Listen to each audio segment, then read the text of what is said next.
नमस्कार. संदेश यूट्यूब चॅनलवरती आपल्या सर्वांचं मनापासून स्वागत करतो. आज आपण एक अशा ठिकाणी एकत्र आलेलो आहोत की ज्यामध्ये माजी आमदार संजय मामा शिंदे, त्याच पद्धतीनं देशातील सहकार साखर कारखानदारीमध्ये सर्वात प्रथम युवती चेअरमन म्हणून ज्यांनी सन्मान मिळवला, अशा युवकांच्या प्रेरणास्थान आणि भारतीय जनता पार्टीच्या महिला आघाडीच्या उपाध्यक्षा रश्मीदीदी बागल, त्याचबरोबर महाराष्ट्रामध्ये सर्वात युवक चेअरमन होऊन सहकार क्षेत्रात ज्यांनी नाव कमवलं आणि अतिशय लहान वयामध्ये ज्यांनी वेगवेगळ्या निवडणुका अतिशय कणखर आणि दमदारपणे लढवल्या, असे युवकांचे प्रेरणास्थान दिग्विजयजी बागल साहेब, या सर्वांच्या सोबत आपण इथे एकत्र येत आहोत. जिल्हा परिषद पंचायत समिती सन 2026च्या निवडणुकीच्या निमित्तानं या तिघाही नेत्यांच्या समोर संवाद साधताना मला निश्चित आनंद होतोय आणि आपल्याला सुद्धा यामध्ये निश्चितच समाधान वाटेल. नमस्ते मामा. नमस्ते भैया आणि नमस्ते दीदी. मी पहिल्यांदा आपल्याला असा प्रश्न विचारणार आहे की सन 2012 मध्ये संजय मामांनी या तालुक्यामध्ये एक वेगळं नियोजन केलं आणि त्या वेगळ्या नियोजनामध्ये विद्यमान आमदार नारायणबा पाटील आणि तत्कालीन बागल गटाच्या नेत्या श्यामलताई बागल आमदार होत्या, त्यांची युती घडवली होती. आणि तब्बल आता जवळपास 14 वर्षानंतर नेमकं वेगळं चित्र झालेलं आहे की ज्या पाटलांना बागलांबरोबर एकत्र आणलं होतं, आता त्या पाटलांच्या विरोधात आपण संजय मामा शिंदे गट आणि बागल गट, विशेषतः भाजप आणि राष्ट्रवादी एकत्र आलेला आहात. तर हे चित्र कशाच्या आधारावर जुळलेलं आहे आणि कशा पद्धतीने आपण एकत्र आलेला आहात? यामध्ये आम्ही महायुतीमध्ये दोघंही काम करतोय. मी अजितदादांच्या नेतृत्वाखाली काम करतोय, रश्मीदीदी भाजपच्या आदरणीय मुख्यमंत्र्यांच्या नेतृत्वाखाली फडणवीस साहेबांचे काम करतात आणि महायुतीच्या नेतृत्वाखाली काम करत असल्यामुळे त्यांच्या सूचनेवरून आम्ही या ठिकाणी एकत्र आलेलो आहोत. तुम्हाला काय वाटतंय दीदी साहेब?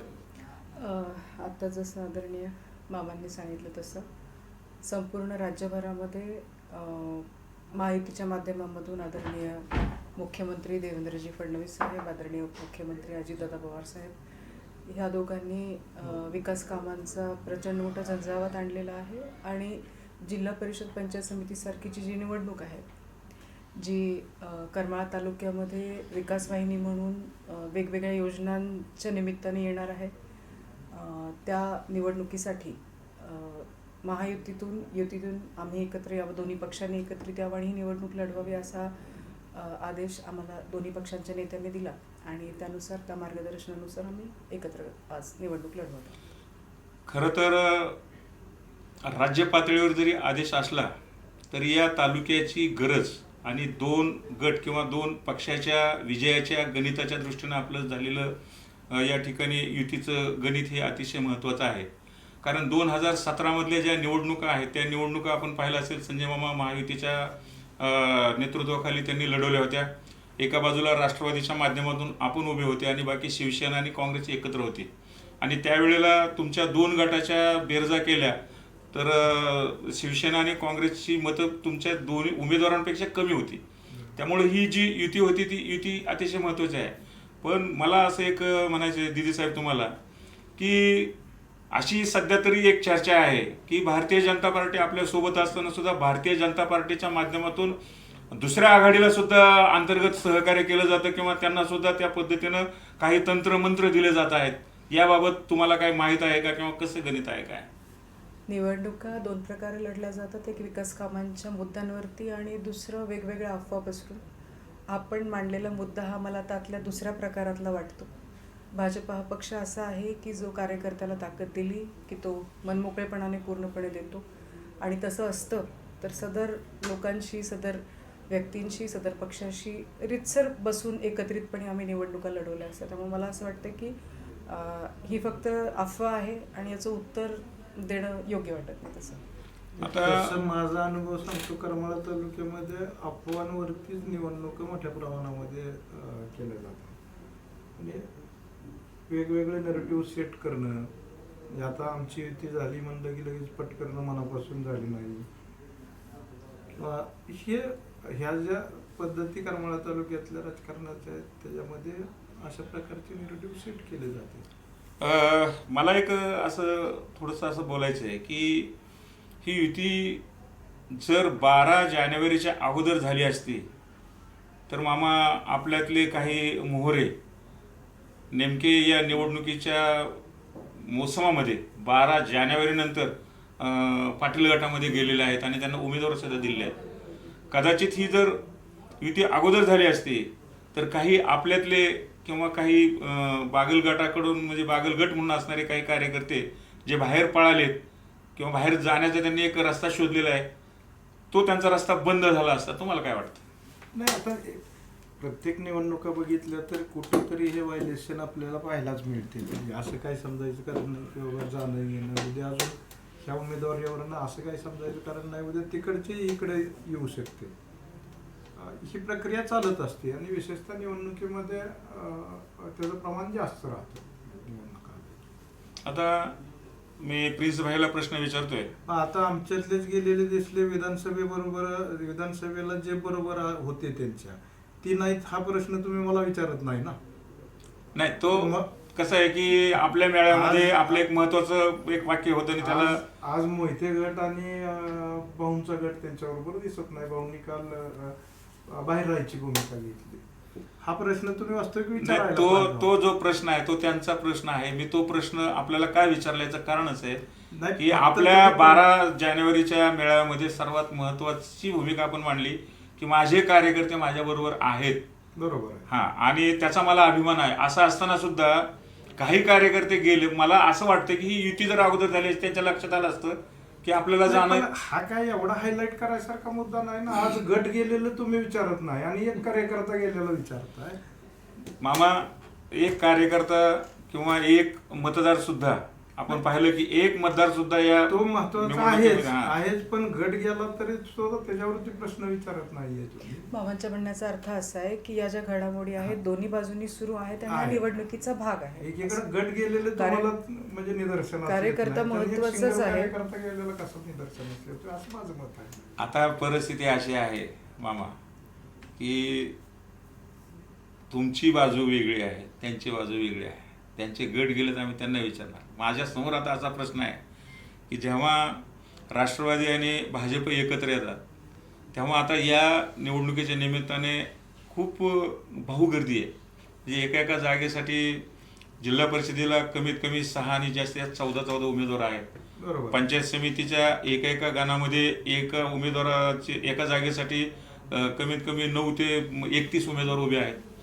तर अशा स्थितीमध्ये आपण निवडणूक प्रचार यंत्रणा किंवा ह्या भाऊगर्दीमध्ये हे सगळे अपक्षांचा जो काही जे काही बंड म्हणा त्यांना कशा पद्धतीनं थंड केलं जाईल किंवा कशा पद्धतीनं ह्या 27 तारखेपर्यंत रणनीती आखली जाईल. ज्याच्या त्याच्या पद्धतीनं प्रत्येकाला आम्ही दोन्ही नेते या नात्यानं आम्ही त्यांना विनंती करून या सगळ्या प्रक्रियेमध्ये थांबण्यासाठी प्रयत्न करणार आहोत. निवडणुकीमधून माघार घेण्यासाठी 27 तारीख ही शेवटची आहे. कार्यकर्त्यांनी स्वतःची इच्छा दोन्ही पक्षांकडे आपल्या आपल्या कार्यकर्त्यांनी व्यक्त केलेली आहे जो त्यांचा अधिकार आहे आणि निश्चितपणे खात्री आहे त्यांच्याशी बोलून किंवा कुणी स्वतःहून 27पर्यंत माघार घेऊन तिथं उभे असलेल्या आपल्या सहकार्याला किंवा आपल्या मित्रपक्षाच्या सहकार्याला कार्यकर्ते मदत करतील. मी प्रिन्स भाईला प्रश्न करतोय की दिदी साहेबांचा आता जो पांडेगण गट आहे या गटामध्ये त्या पूर्णतः गुंतलेल्या असतीलच, पण आता तुमच्या समोर संपूर्ण तालुक्याची प्रचाराची जी काही ही आहे रणनीती आहे ती कशी तुम्ही राबवणार आहात? कशा पद्धतीनं प्रचार तुमचा चालू राहील पुढं? दिदी सुद्धा कुठल्या एका गटापुरतं सीमित नाही. गटाचे कार्यकर्ते सुद्धा सर्वजण सक्षम आहेत. मी सुद्धा त्या ठिकाणी लक्ष केंद्रित करून आहे, ते सुद्धा वेळ देत आहेत आणि शेवटी होम पेज आहे आमचं. आता त्यात विजयाचा विषय राहिला नाही, एक मताधिक्याचा विषय आहे. किती मताधिक्याने दिदी हा विजय संपादित करतायत. तालुक्याच्या रणनीतीच्या दृष्टीनं जसं आपण आता सांगितलं वकील साहेब की आमचे काही कार्यकर्ते माझे काही सहकारी गेले, मामांचे काही सहकारी गेले, तसं समोरून सुद्धा बरेचसे कार्यकर्ते आमच्या संपर्कात आहेत जे यायला तयार आहेत आज. आणि ही जी युती झालेली आहे, युती धर्म पाळणं ही आमच्या बागल गटाची पहिल्यापासून परंपरा आहे. आणि भाजपचा भाग म्हणून ज्यावेळेला आदरणीय पालकमंत्री जयाभाऊंनी आम्हाला समोर बसून युती घडवून दिली सन्मानपूर्वक, 3 जिल्हा परिषद, 6 पंचायत समिती, त्यावेळेला आमचं मनोमिलन झालं आणि कार्यकर्ते एकत्रित मॅच झाले. सगळेच एकमेकासोबत काम केलेले पहिल्यापासूनचे कार्यकर्ते आहेत, सहकारी आहेत, नेते मंडळी आहेत. त्यामुळं या निवडणुकीत वेगळ्यानी रणनीती आखणे आणि राजकारण जास्त न आणता आज माझ्या तालुक्यातल्या सामान्य माणसाचा जो प्रश्न आहे त्यांच्या प्रश्नांकडे लक्ष केंद्रित करणे आणि त्यांची त्या प्रश्नांची सोडवणूक कशी करता येईल. त्यांच्या आता सगळ्यात मोठा प्रश्न आज आपल्याला भेडसावतोय तो आरोग्याचा. आज आरोग्याचे आज कितीतरी PHC उपकेंद्र बंद आहेत, ठप्प आहेत. तिथं स्टाफ नाही, तिथं सुविधा नाही, किंवा कितीतरी पेयजलची योजना आहेत आज तालुक्यामध्ये जिथं योजना उभ्या राहिल्यात, फक्त कॉन्ट्रॅक्टरनी पैसे काढून घेतलेत पण अजून ते योजना कार्यान्वित झाली नाही. मग या प्रश्नांसाठी आपण ही निवडणूक लढवतोय, सामान्य जनतेसाठी लढवतोय, जनतेची साथ आहे. आम्ही मनाने एकत्र आहोत. भाजप आणि मामांच्या नेतृत्वाखाली राष्ट्रवादी काँग्रेस, अजितदादा गट, आम्ही एकत्र असताना आम्हाला 100% विजय भेटेल अशी आम्हाला आशा आहे. जरी एका दुसऱ्या जागेचं कुठं इकडे तिकडे झालं तरी सगळेजण आम्ही पूर्ण मनानं एकमेकाला प्रामाणिक राहून एकमेकास सहाय्य करू, अशा पद्धतीनं सर्वच्या सर्व जागा निवडून आणण्यासाठी प्रयत्नशील राहू. आता नुकतीच जी पत्रकार परिषद झाली त्या पत्रकार परिषदेमध्ये आदरणीय मामांनी आणि आदरणीय दिदींनी असं सांगितलं की या जिल्हा परिषद पंचायत समितीच्या निवडणुकीपुरतं स्थिमित आमचा गट एकत्र आम्ही काम करणार आहोत. परंतु आज आताच आपण जे प्रश्न उपस्थित केले ते खूप मोठे प्रश्न आहेत तालुक्याच्या दृष्टीनं. आणि ह्या तालुक्यामध्ये सर्वसामान्य जो नागरिक आहे तालुक्यातला तो राजकीय प्रतिनिधीकडे मोठ्या अपेक्षेनं पाहतोय की आमचे प्रश्न सुटले पाहिजेत. म्हणजे आमचं तहसील कार्यालय असेल, पोलीस कार्यालय असेल, मोजणीचं ऑफिस असेल, किंबहुना खालील तलाठी मंडल अधिकारी, अशा छोट्या छोट्या ठिकाणाहून सुद्धा भ्रष्टाचाराचं फार मोठं केंद्र तालुक्यामध्ये चालू आहे. जर अशा वेळेला तुम्ही 2029ला तुम्ही कुठं राहायचे, कुणी राहायचं, कसं करायचं हा तुमचा प्रश्न आहे. पण ही युती तालुक्याच्या विकासाच्या दृष्टीनं 2029 पर्यंत तुम्ही एकत्र राहावं अशी सर्वसामान्यांची अपेक्षा, ही कामं सुटली पाहिजेत, हा सर्वात महत्वाचा प्रश्न आहे. यातला महत्वाचा पार्ट असा आहे की जिल्हा परिषदेची ही युती करून आम्ही निवडणूक लढवतोय ते ग्रामीण भागातले प्रश्न सोडवण्यासाठी. आता तुम्ही जे प्रश्न सांगताय ते वेगळे आहेत की ते विधानसभेच्या प्रतिनिधित्वाच्या माध्यमातून सोडवण्याचे आहेत. पण ही युती आम्ही जिल्हा परिषदेपुरती करतोय ते 5 वर्ष विकासाच्या दृष्टीनेही कायम राहील. हा, हे महत्वाचं आहे. जिल्हा परिषदेच्या बाबतीमध्ये ज्या विश्वासाने उद्या लोक आमच्यावरती विश्वास टाकतील, जिल्हा परिषदेचा 5 वर्षाचा कालखंड अतिशय व्यवस्थितपणे आम्ही त्या ठिकाणी कमिटमेंट नाही आमची, पण ह्या एकत्र काम करत करत नाही, ह्या जिल्हा परिषदेच्या मुद्द्यावरती 5 वर्ष 100% आम्ही व्यवस्थितपणे विकासासाठी कुठेही मतभेद न होता विकासाच्या माध्यमातून काम करू. आपण जो आता प्रश्न मांडला की दोघं एकत्र येतात आणि 29पर्यंत या प्रश्नांची सोडवणूक, तर आज आदरणीय मामा असतील, आदरणीय दिग्विजय असतील, आम्ही सगळेच या भागामध्ये प्रतिनिधी म्हणून काम करत असताना 9 वर्षामध्ये खास करून जे प्रश्न पंचायत समितीमध्ये, जिल्हा परिषदेमध्ये उभे राहिले, एजंटचा सुळसुळाट असेल, बाकी गोष्टी असतील, सगळ्याच गोष्टी अतिशय वाईट आहेत आणि प्रत्येकाला त्याची जाणीव आहे. लोकांना ह्या सगळ्या कचाट्यातून बाजूला काढत असताना आम्ही या विचाराचे कार्यकर्ते आहोत की याच्यासाठी फक्त राजकीय भूमिका एक असण्याची गरज नाही, प्रतिनिधी म्हणून ती भूमिका एकच राहणार. आता या तालुक्यामध्ये 2 म्हणजे सबळ आणि प्रबळ असणारे यशाचे दावेदार एकत्र आलेले आहात. त्यामुळं यशाची बाजू आपल्याकडे झुकती दिसते. पण जिल्ह्यामध्ये नेमकं काय चित्र आहे? राष्ट्रवादी आणि भाजप एकत्र आहेत का? आणि कसं जिल्ह्यातली स्थिती कशी राहील? जिल्ह्यामध्ये काम करत असताना ज्या वेळेला प्रत्येक तालुकानिहाय निर्णय घेतले गेले, प्रत्येक तालुक्याची निवडणूक वेगळी, त्या पद्धतीने प्रत्येक तालुक्याचा निर्णय वेगवेगळा घेतला गेलेला आहे. काही ठिकाणी 2 वेगळेच पक्ष एकत्र आलेत, काही ठिकाणी भाजपाची युती शिंदे सेनेसोबत झालेली आहे. त्यामुळे मिक्स अँड मॅच असा हा फॉर्म्युला संपूर्ण जिल्ह्यामध्ये आहे. त्या तालुक्यातल्या सिच्युएशन, राजकीय सिच्युएशन प्रमाणे त्या युत्या झालेल्या आहेत. तर त्यामध्ये भाजप राष्ट्रवादी जिल्ह्यात एकत्र राहणार का निवडणुकीनंतर?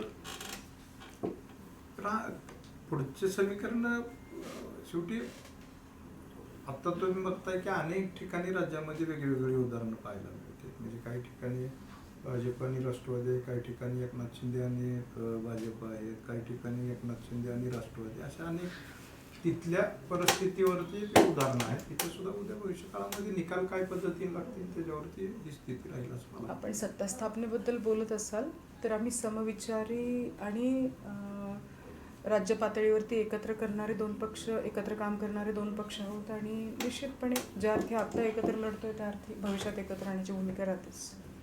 एक बाजू महत्त्वाची आहे की जिल्ह्याच्या संघटनात्मक राजकारणामध्ये सत्ता कशी मिळवायची याचा संजय मामांना दांडगा अनुभव आहे. जिल्हा परिषदेचा त्यांना खूप मोठा अनुभव आहे, जिल्हा बँकेचा त्यांना अनुभव आहे. तर मला असं मामांना विचारायचं आहे की उद्याच्याला या निवडणुकीनंतर करमाळा तालुक्याला जिल्हा अध्यक्ष किंवा महत्त्वाच्या अशा सभापतीची अपेक्षा करायला हरकत? शेवटी तालुक्याच्या विकासासाठी त्या पद्धतीनं प्रयत्न करणं हे आमचं कर्तव्यच आहे. म्हणजे तालुक्यामध्ये काम करत असताना, शेवटी विकास करत असताना आपल्याला सत्तास्थानही मिळवणं महत्त्वाचं आहे आणि त्या दृष्टीनं ते मिळालं तर तालुक्याच्या विकासाच्या दृष्टीनं निश्चितच आनंददायी असणार आहे ते, किंवा त्याचे परिणाम अतिशय पॉझिटिव्ह होतील. आता या निवडणुकीच्या निमित्तानं तुम्हा दोघांचा नेमका मतदारांपर्यंत जाण्याच्या दृष्टीनं अजेंडा कोणता आहे?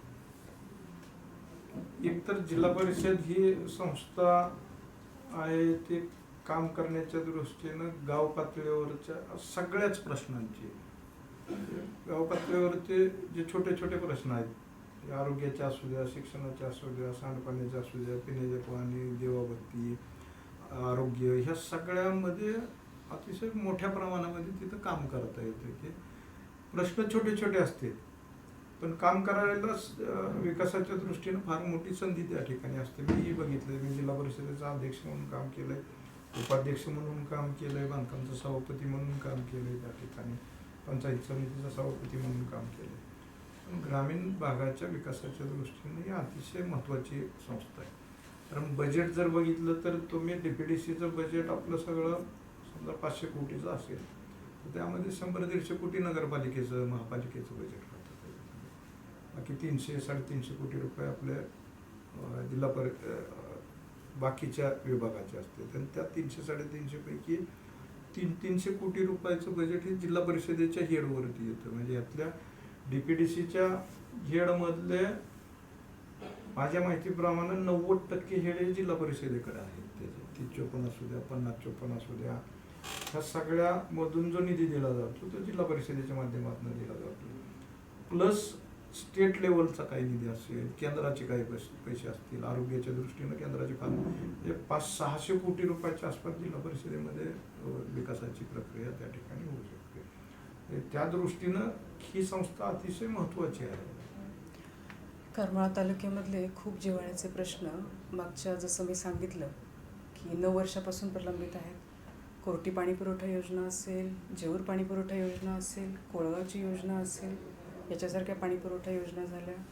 आज आता दिग्विजय बागलांनी सांगितलं तसं आरोग्याच्या सगळ्या यंत्रणेचा त्याचे म्हणजे ती यंत्रणा खाली खिळखिळी म्हणण्यापेक्षा ती अस्तित्वातच नाही अशी या क्षणीची अवस्था आहे. उमेदच्या माध्यमामधून स्त्री सक्षमीकरणासाठी जे पाऊल उचललं गेलं पाहिजे ते माझ्या करमाळ्यामध्ये मागच्या कित्येक वर्षांमध्ये उचललं गेलेलं नाही आहे. युवक कल्याणच्या माध्यमामधून कामं झालेली नाही आहेत. गावागावामध्ये जो निधी वरून जिल्हा परिषदेपासून यायला पाहिजे, पंचायत समितीपासून खाली यायला पाहिजे तो तर नाहीच, परंतु ज्याला आपण बेसिक म्हणतो मूलभूत सुविधा त्यासुद्धा गावांमध्ये पोहोचलेल्या नाही आहेत. आमचा अजेंडा हा सगळ्यात पहिल्यांदा मागचा बॅकलॉग पूर्ण करायचा, या योजना व्यवस्थितपणे कार्यान्वित करायच्या, दुरुस्ती, देखभाल, डागडुजी आणि त्याच्यासोबतच पॅरलली सक्षमीकरणासाठी स्त्रिया असतील, युवक असतील, सर्वसामान्य शेतकरी असतील, लाईटपासून सगळ्या गोष्टी या मार्गावरती आणून पुन्हा नव्यानं आणखीन काही उपक्रम आणायचे, या प्रकारचा आमचा अजेंडा असेल. आता आपणाला मी आणखी या अनुषंगाने प्रश्न विचारू इच्छितो की आपण भाजपच्या महिला आघाडीचे उपाध्यक्ष आहात, आपण एक महिला आहात, आपण तसं सक्षम नेतृत्व म्हणून या तालुक्यामध्ये खूप चांगलं काम केलेलं आहे. तर महिलांच्या संदर्भामध्ये भविष्यात आपली काय योजना असेल किंवा कशा रीतीने काम करणार आहात आपण? करमाळा तालुका हा सोलापूर जिल्ह्याच्या एका टोकाचा तालुका. करमाळा तालुक्यामध्ये शेतकरी म्हणून शेटफळसारख्या गावामध्ये, कंदरसारख्या गावामध्ये महिला शेतकरी खूप चांगलं पोटेन्शियल दाखवतात. बचत गटांकडे बघत असताना बचत गटाकडे फक्त निधीचं सर्क्युलेशन या अर्थाने बघितलं जातं. तर स्त्रियांची क्षमता, त्यांच्यासाठी असणाऱ्या योजना, लखपती दिदीसारखी एक अतिशय सुंदर योजना ज्याच्यामध्ये 0% कर्जावरती हे बचत गट पुढे जाऊ शकतात, या सगळ्यांचं एकत्रीकरण करून करमाळ्यामध्ये असणारा कच्चा माल, मग तो केळीसारखा असेल, या कच्च्या मालावरती प्रक्रिया करून स्त्रियांच्या नवीन उद्योगांना चालना देण्याचा प्रयत्न आमचा निश्चितपणे असणार आहे. ह्याच्यासोबतच गावागावामध्ये जिल्हा परिषदेच्या माध्यमातून, महिला बाल कल्याणच्या माध्यमातून विविध उपक्रम राबवले जातात. स्त्री आर्थिक सक्षमीकरणाचे आणि त्याची ट्रेनिंग्ज असतात, त्यानुसार लोन्स नाबार्ड पुढाकार घेऊन त्या महिलांना देण्यासाठी पुढे येतं. आपल्या छोट्या मुली ज्या शाळेमध्ये जातात त्यांच्या सायकल्सपासून, त्यांच्या आरोग्यापासूनच्या त्या योजना असतात. गर्भवती महिलांसाठी आपली आशा सेविका खूप चांगल्या पद्धतीनं त्यांच्याकडे उपक्रम असतात. अंगणवाडीमधल्या असलेल्या बालिका आणि बालक असतील, निरोगी बालकांसाठीच्या योजना, दिव्यांगांसाठीच्या योजना. तर महिला सक्षमीकरणासाठी या आणि याच्याशिवायही आणखीन खूप करण्यासारखं खूप आहे. या प्लॅटफॉर्मवरती आम्ही निश्चितपणे करायचा प्रयत्न करू. आता या थोडंसं निवडणुकीच्या बाजूला जातो, परंतु तालुक्याच्या दृष्टीनं आपण तिघं एकत्र आहात, ही फार मोठी महत्त्वाची घटना आहे. या निमित्तानं मी आपणाला असा प्रश्न विचारतो की आपण खऱ्या अर्थानं खूप प्रयत्न केले, परंतु करमाळा MIDC आपल्या कारकिर्दीमध्ये काही सुरू झालेलं नाही. त्याचबरोबर आपण काही सूतगिरणीसारखे किंवा वेगवेगळ्या ह्याचे प्रकल्प उभा करण्याच्या दृष्टीने एक नियोजन केलेलं होतं, परंतु ते प्रकल्प उभे राहिलेले नाही. आणि आता या स्थितीमध्ये आपण ह्या असणाऱ्या जे काही आपण दिलेल्या आश्वासन ती कशी पूर्ण करणार आहात? आता त्याच्यामध्ये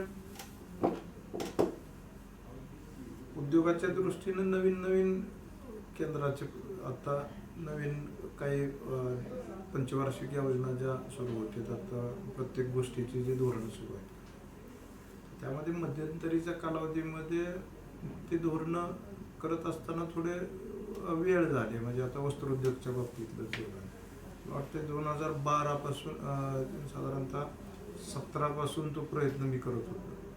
पण ते धोरण ठरत असताना आत्ता 2025ला आता ते धोरण सुरू झालेलं आहे. एकंदरीत हे करत असताना जागतिक लेवलची त्या सगळ्या ह्याची परिस्थिती, शेवटी उद्योगधंदा करत असताना तो काय 1 वर्षासाठी असा विचार करून तो उभारला जात नाही. पुढच्या 10 वर्षाच्या दृष्टीने त्याच्यामध्ये शासनाच्या काही सुविधा आहेत आणि त्या दृष्टीनं तो केला जातो.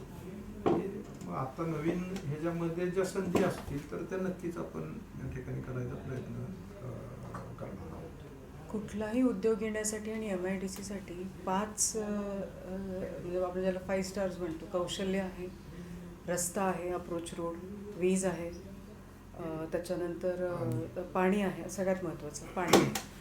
करमाळ्यामध्ये KM MIDC आणि मांगी MIDC या दोन्ही रखडण्याचं खूप मोठं कारण पाणी हे आहे.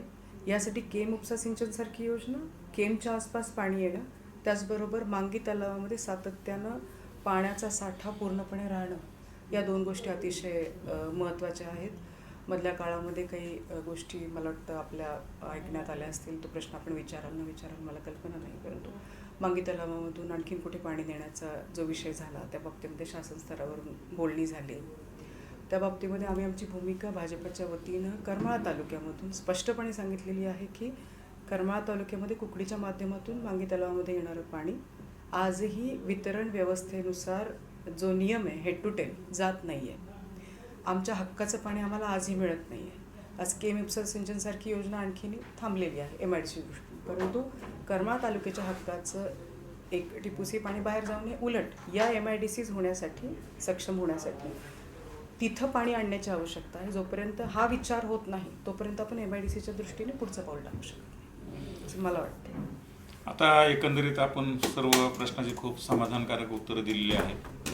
लोकांना म्हणजे बऱ्याच दिवसानंतर असं आता एक अशीचं चित्र निर्माण झालेलं आहे की कार्य करणारे माणसं जेव्हा एकत्र येतात तेव्हा निश्चितच काही ना काही चांगल्या गोष्टी घडत राहतात. आपल्या हातून त्या घडत राहाव्यात अशा प्रकारची अपेक्षा व्यक्त करतो. आपण आमच्या विनंतीला मान देऊन या ठिकाणी मुलाखतीसाठी उपलब्ध झाला त्याबद्दल मनापासून आभार मानतो आणि आपल्या पुढील वाटचालीला मनापासून शुभेच्छा देतो. धन्यवाद. थँक्यू.